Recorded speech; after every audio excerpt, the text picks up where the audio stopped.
जान नहीं केहू से डरैलू मिले खातिर हमसे नदियो रयलू प्यार से तुमसे कइले रही। अरे बोला हो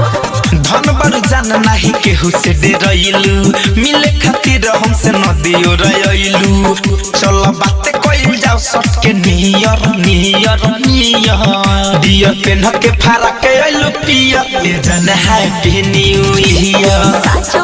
हडिया पेन के फारा के आइलू पिया ले जान happy new year same to you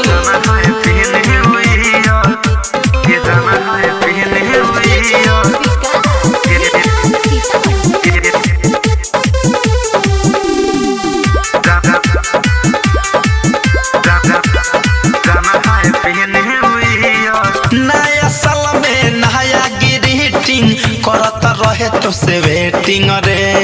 हमरो मन में रहे हर बहरी कौन होई तोहर सेटिंग रे कुछ बोलेला हे करे जा हाँ नया साल में नया ग्रीटिंग करत रहे तोहर वेटिंग रे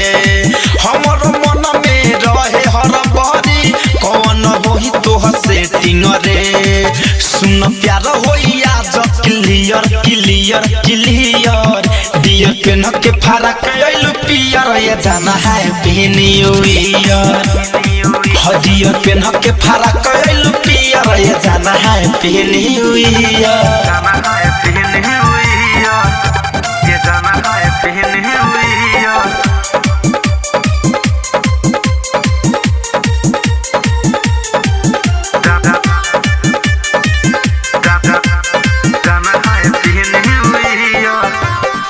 जाके सखी से नहीं बतई हो दिल के कमनो बात हो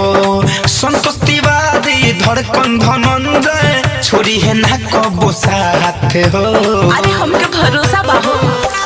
हाँ हाँ जाके सखी से नहीं बतई हो दिल के कमनो बात हो संतोष तिवारी धड़कन धनंजय छोरी है ना कबो साथ हो आज होठवे से पिए द beer beer beer Deere PAN के फारा के आइलू पियर ये जाना है न्यू ईयर हडियर पेन के फारा के आइलू पियर ये जाना है न्यू ईयर।